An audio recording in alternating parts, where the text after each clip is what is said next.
I'd like to walk through how to make a die to help illustrate a few of the tricks that you really need to pick up when working with 3D design. I pulled out a cube and I want it to be a certain size. I need to click on one of these four corners, and it doesn't really matter which one you choose, although I find the one closest to you typically is the easiest. When you click on the corner, these boxes appear that you can click in and you can type in an exact measurement. So the measurement we have for this die is 25.4 millimeters, which turns out to be a standard US inch. So that is an inch by an inch, but we haven't changed the height of this cube. You can see it's a little squished. We can click on the center square, and that brings up the height indicator where we could type in again 25.4. And notice after I'm done typing, if I click off or even just leave it there, it will automatically resize. So now I need something to cut out these little holes. So anytime you need to cut something out, you first design the shape that you want to cut out. In this case, those little pips, that's what these little holes are called, these little pips are made just by taking a sphere and cutting out a chunk of it from the surface. I have to determine how many pips really fit in this square. And if I look at this square right here, we can see that 6 pips. I have this approximately size 5. And to be realistic, I could probably bump that up to 6, maybe even 7 millimeters. Because I do think these look a little bit small on screen. I'll have to see how they look printed. But for now, those are 5 millimeter spheres. So let's go back and change our sphere to 5 millimeters. We again do the same thing. We click in the corners, we type in 5, we go to the other box, type in 5, and things will distort a little bit while you're doing this. That's okay. Now I can't see the height box very well here, so I'm going to change my angle a little bit. There it is. And I can click on that and go 5. Now the way I did that was I held Control and then I clicked and dragged around my screen. It's really important that you get comfortable zooming around different angles when you're trying to design something. This ball that I made is technically a solid right now, and I want to cut a hole out of things. To make a hole in a solid, you have to make a shape that will represent a hole. So this is going to be something that's carved out of this block when I put it together. So I need to lift this up, and I did a little bit of math. I know that this is 25.4 millimeters high. I know this ball is 5 millimeters high. So doing a little subtraction and cutting this ball in half, because I only want half of it to go in, I came to a number that I liked, which was 21.9. So as I'm starting to lift this triangle up and down, you can see that there on the right-hand side, there's an arrow showing you how high up off the surface it goes. And see how the numbers keep changing in that box? So just like we did with the die, we can start dragging and quickly go over to that box, click in there, and type in 21.9. Now that ball is going to be right at the height of the die, but I should not click and drag it over because I could accidentally change the height a little bit. This is where your arrow keys are going to become your best friend. If you watch my cursor down here in the right-hand corner, you can see down here by settings, it says snap grid 1 millimeter. That means every time I press the arrow key, it moves over 1 millimeter. And if we look straight down on our grid, we can see that that's moving one of those little squares inside the bigger squares underneath. So I'm going to line this up so it's like right in the corner. That's about in the corner. Let me move around to see. It looks like it's a little too over the corner actually, so let me tuck that in a little. All right, so right now, that pip looks like it's just about in the corner. So knowing that each arrow key I press is 1 millimeter, I'm going to move this in maybe 2 millimeters and up 2 millimeters. 1, 2, 1, 2. And then I'm going to deselect it and check it out. And you know what? I think that's a little too close to the edge. So I'm going to click on it again. And I had gone 2 over and 2 up. So I'm going to go over 1 more over and 1 more up. So that's 3 over, 3 up. And let's see what that looks like. That looks much better. It gives me a little bit of space on the edges. I think that 3 over, 3 up thing is going to work well. So now with one hole in place, I can select that and do a Control D. Now Control D will duplicate. It duplicates it right in the same space, so it looks like it did nothing. So I already know that I have this 3 over and 3 up. So if I move to the left a little bit, you can see that this just is already lined up. So I'm not going to change it up and down at all. I'm simply going to go over to the edge and go 3 in. 1, 2, 3. Now that should be about the same distance as the other one was, about 3 in. Now there's going to be some decimals that are off because remember the size of our cube is 25.4. So going exactly 3 millimeters in on each side, it's probably not going to be exact because the edges of this cube don't exactly line up on a millimeter mark on each side of the cube. And that's because of this 0.4 business. If we had done straight 25, that probably would have worked better because we would have lined up on a millimeter mark. I have these 2 pips in place. I'm going to click on each of those. Now to click on each of them, I'm going to click on one, and then I'm going to hold Shift and click on the other. So I can select multiple items by holding Shift as I click on them. With both of these selected, I'll do a Control D to duplicate and move these up again. Now remember I had said I was 3 off of the side. So I get up right touching the side and I go 1, 2, 3. Now if I look at this, that should be pretty darn close to having all of these lined up on top of that square. Now I'm going to do another set of those 2. Oh wait, I'm going to click over here because the 5 gets in my way. I'm going to click on that one, hold Shift, and click on that. That's another one. I'm going to duplicate those and slide those up. 1, 2, 3, 4, 5, 6, 7, 8, 9, 10, 11, 12, 13, 14. Okay, I saw that it took 14 to get all the way up here. I want to go halfway, so half of 14 is 7. So let me just go back 7. 1, 2, 3, 4, 5, 6, 7. That's about halfway. So now I have the 6-sided done. You can see that these are about equal distance. They're all at the same height because I didn't change the height at all. I just used my arrow keys. Because the 6th side is done, I would like to combine these things, but I need to do one step first, mostly because I'm lazy and I want to be efficient. I'm going to click on all of these pips. So I have to be careful where I click. So I'm holding Shift and I'm clicking in the center of each pip. That one, and that one. All right, all 6 of those should be done.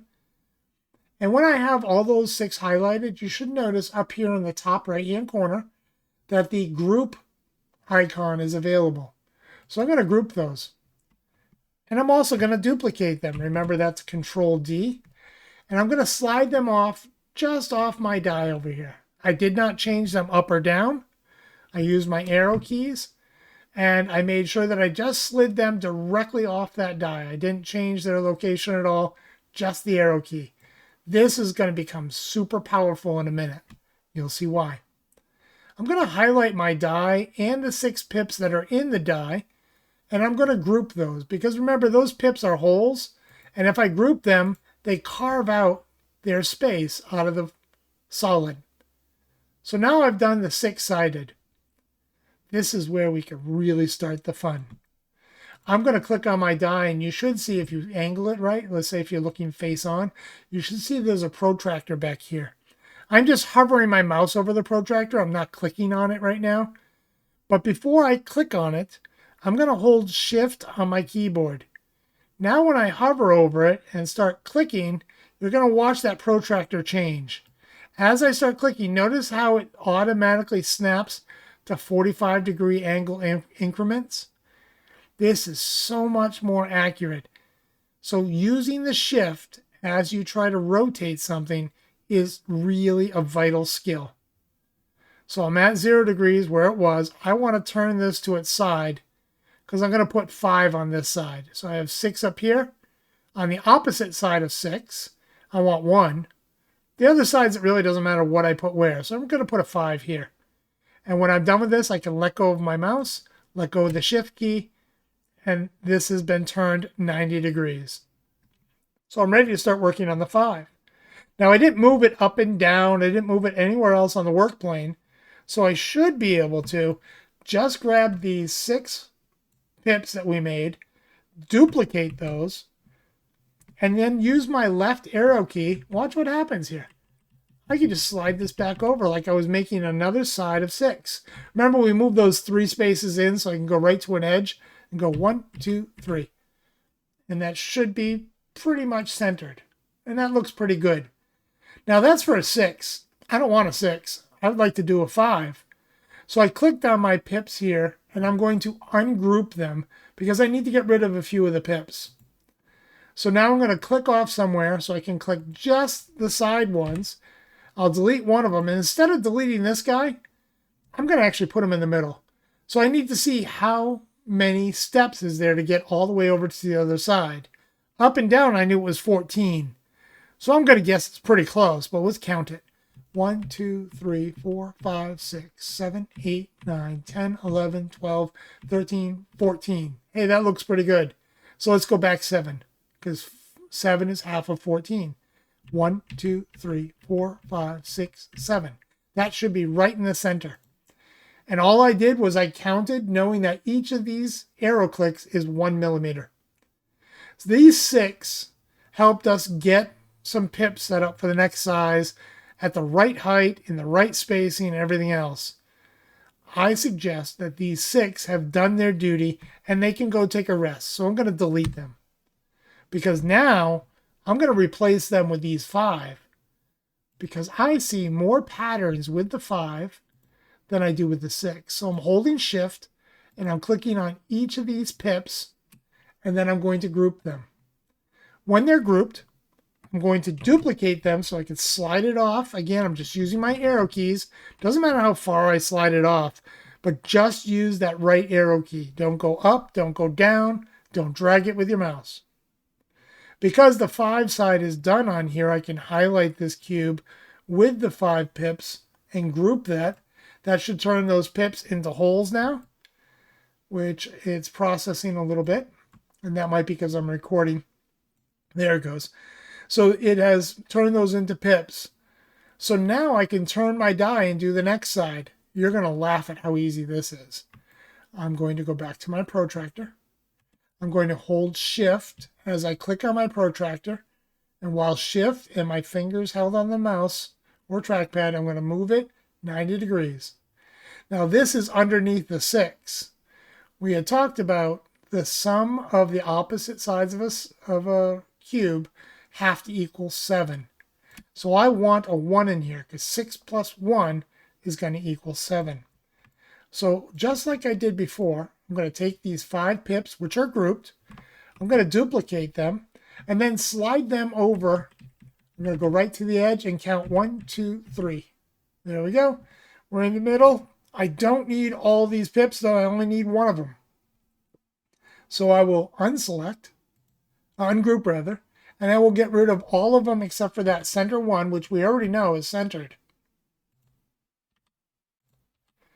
There's my 1. I can look at it from all the angles to make sure it's centered, but I already know it was centered here with these 5 when we did these 5. So I'm going to highlight my cube and the 1, and I'm going to head and group them to, again, carve out that hole. And it takes a bit for my computer to process, but we're done.